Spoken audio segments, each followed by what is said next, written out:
Oke, sebelumnya terima kasih untuk Masnya sudah berkesempatan untuk diwawancarai. Sebelumnya perkenalkan, saya Muhammad Akil dari jurusan Sosiologi, dan tujuan kami untuk melakukan wawancara ini untuk mengetahui tentang hubungan kerja dalam dunia industri. Sebelum itu mungkin Bapak bisa mengenalkan diri terlebih dahulu. Oke, baik. Sebelumnya nama saya Lukman. Saya sebagai manajer di salah satu perusahaan yang bernama PT Ibrindo Manunggal Jaya Perkasa. Ya, jadi singkatnya saya sebagai manajer.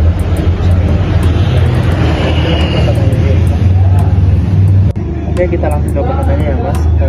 Untuk nomor satu mungkin bisa menjelaskan dulu tentang profil dari PT yang Mas naungi sekarang.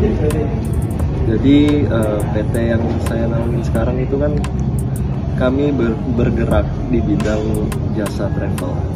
Jadi kita menyediakan jasa travel itu terdiri dari mulai dari antar jemput, bandara, terus travel luar negeri, travel dalam negeri, pokoknya yang berhubungan dengan pertravelan itu kami menyediakan.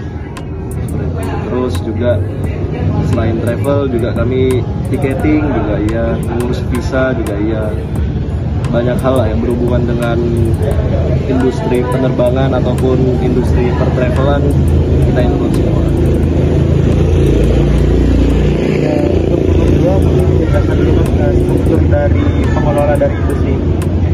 Struktur pengelola, jadi kita di perusahaan kami itu ada atasan, terus ada manajer, akunting, lalu ada marketing, operasional, terus ada research and development juga, desainer juga semuanya, terus ada staff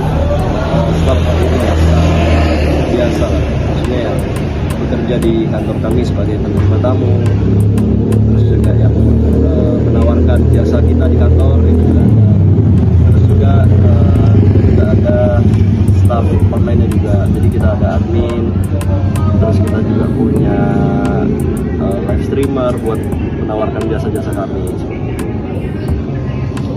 Baik, untuk pertanyaan nomor 3 ini berapa ya Mas biaya produksi jasanya sendiri? Untuk biaya produksi kita nggak ada angka pasti karena kita di bidang travel itu nggak ada yang namanya angka pasti. Cuman kalau range harga ya kita bisa tahu sendiri harga jasa umroh haji lah, gambaran kasarnya kan di Indonesia mulai dari 30 juta seperti itu, dan kita cukup mengambil biaya yang cukup rendah di situ agar dapat memikat customer menggunakan jasa kami. Jadi untuk biaya produksi, biaya yang diperlukan untuk menjalankan bisnis kami lah bahasanya itu nggak tentu. Jadi tergantung tiketingnya, tergantung dari jasa travel yang bekerja sama dengan kami juga. Semua itu mengikuti. Mungkin dua pertanyaan lagi tentang pertanyaan ini.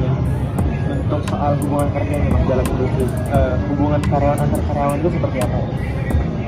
Kalau yang terjadi hubungan karyawan antar karyawan itu di kantor itu biasanya kita ya saling caring lah.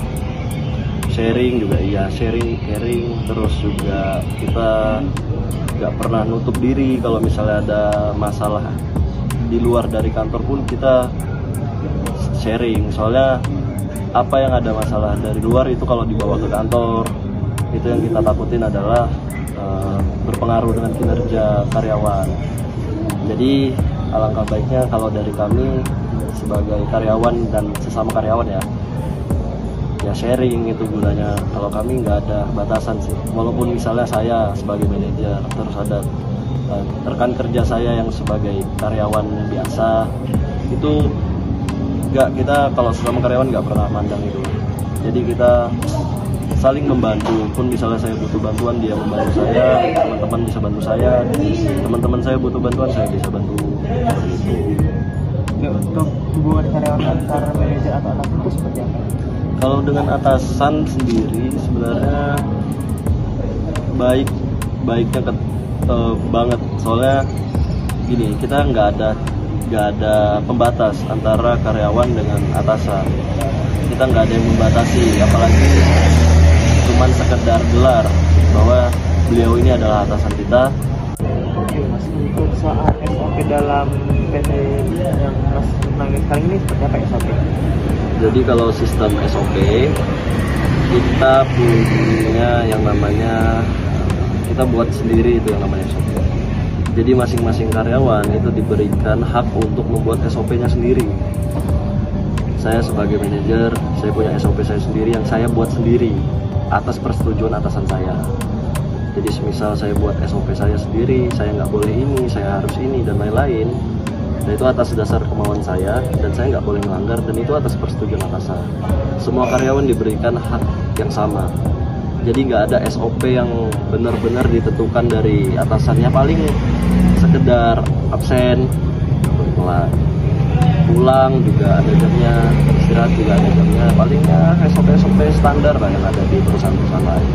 Cuman kalau SOP personal karyawannya, antar karyawannya, apalagi personal antar posisi, itu nggak ada. Jadi kita buat sendiri dan atas persetujuan.